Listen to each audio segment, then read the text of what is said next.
یاد رکھیے کربلا کی یہ جو عزاداری ہے، اس عزاداری میں صرف گزرے ہوئے واقعات کی یاد نہیں منائی جاتی، بلکہ اگر کوئی واقعہ کسی طرح سے ہونا چاہیے تھا اور نہیں ہو سکا تو اس کی بھی یاد منائی جاتی ہے۔ کربلا یہ عزاداری بیتے ہوئے واقعات کی یاد تازہ نہیں کرتی، بلکہ ان حسرتوں کی بھی یاد تازہ کرتی ہے جو کربلا والوں کے دل میں رہ گئی۔ آپ یہ مت دیکھیے کہ کربلا میں علم کیسا تھا۔ اگر کربلا کا علم وہاں پر حضرت عباس کے بازو قلم ہو جانے کے بعد زمین میں گر گیا تو اب وہ کربلا کا علم ہمارے نزدیک جہاں بھی اٹھے اس کا نام ہونا چاہیے یہ کربلا کا علم ہے، پھر اس کے اٹھانے وقت اس کی شکل صورت نہیں دیکھی جائے گی، اس کو بلند رکھنا بنیادی کام ہے، اس لیے کہ دشمن نے چاہا تھا کہ یہ گر جائے، تو جو وہاں کوشش ہوئی تھی گرا دینے کی، ہماری کوشش ہوگی کہ یہ بلند رہے۔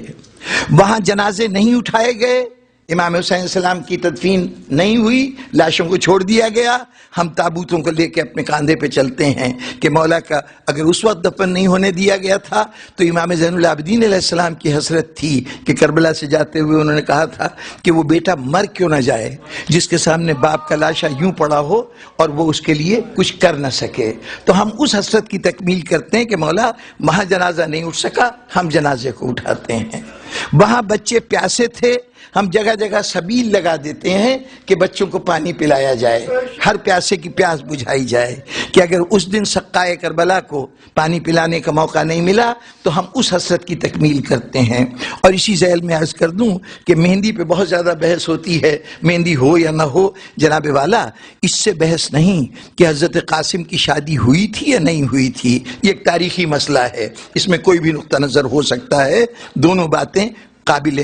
قرین قیاس ہیں، دونوں امکانات ہیں اور کتابوں کے اندر دونوں باتیں لکھی ہیں۔ کچھ نے کہا کہ شادی نہیں ہوئی، کچھ علماء کی رائے یہ ہے کہ شادی کی تقریب نہیں، ایک شادی ہوئی تھی امام حسن کی ایک وصیت کو پورا کرنے کے لیے، بعض علماء نے کہا۔ مجھے اس سے بحث نہیں کہ ان میں سے صحیح کون ہے غلط کون ہے، واقعات کربلا ہمیں اتنے ذرائع سے ملے ہیں کہ اس کے متعلق اگر کوئی واقعہ ہمارے سامنے آئے واضح طور پر وہ منصب امامت کے خلاف نہ ہو، واضح طور پر وہ مقصد حسین کے خلاف نہ ہو تو ہمیں اس واقعے کو مان لینے میں یا کم از کم اس کو سن لینے میں کوئی حرج نہیں ہونا چاہیے۔ برداشت اتنی ہو کہ اگر وہ واقعہ ہمارے نقطہ نظر کے مطابق بظاہر صحیح نہیں ہے، میرے پاس جو حوالے یا شہادتیں ہیں ان کے روح سے واقعہ درست نہیں ہے، تب بھی جو بیان کر رہا ہے اگر اس کے پاس کوئی ایک جواز ہے، کوئی ایک حوالہ موجود ہے تو اسے حق دیجئے کہ وہ واقعے کو اس طرح سے بیان کرے، بشرطے کہ وہ مقصد حسینی کے خلاف نہ ہو،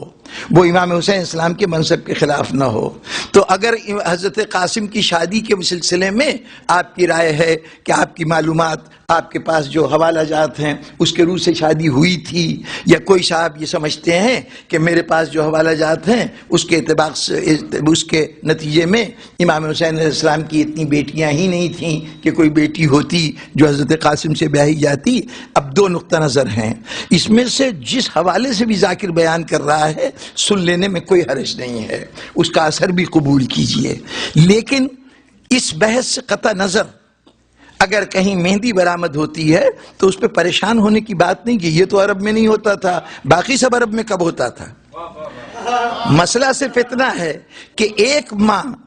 یہ اپنے بچے کے لیے کیا تمنا نہیں رکھتی کہ کاش یہ بچہ جب بڑا ہو بالغ ہو تو میں اس کا سہرا دیکھوں، اس کی شادی کروں۔ شادی ہو یا نہ ہو یہ تمنا تو ماں کے دل میں ہو سکتی ہے۔ اگر کوئی جوان دنیا سے رخصت ہو جائے، ہمارے یہاں کے معاشرے میں جس جگہ میں رہتا ہوں وہاں طریقہ یہ ہے کہ لڑکے کی شادی ہونے والی تھی، اسی دوران میں حادثہ ہو گیا، نوجوان دنیا سے رخصت ہو گیا، تو وہ سہرا جو دولہا کو باندھا جانا تھا وہ جنازے پہ باندھ دیا جاتا ہے۔ یہ ماں باپ کی تسکین کے لیے ہے کہ تمہاری تمنا تھی نا دولہا بنانے کی، چلو زندہ کو نہیں دولہا بنا سکے تو لاش کو دولہا بنا لیں۔ بس اسی جذبے کے تحت اگر یہ کہا جائے کہ ام فروا کے دل میں تمنا تو رہی ہوگی نا کہ قاسم دولہا بنے، بنا یا نہیں بنا اس سے بحث نہیں، ماں کی تمنا تو ہے، تو ہم مہندی لے کے آتے ہیں جو ہمارے نزدیک شادی کے طور طریقے ہیں، اس کے اعتبار سے لے کے آتے ہیں کہ شہزادی ہم یہ آپ کے اس خوشی میں جو ہونی چاہیے تھی نہیں ہو سکی، تو آپ کے دل کی ڈھارس کے لیے ہم یہ عمل کر رہے ہیں۔ چونکہ کربلا حسرتوں کی بھی یادگار ہے، عزاداری کربلا کی حسرتوں کی بھی یادگار ہے، اس لیے ایسی بات کے ہو جانے کے اوپر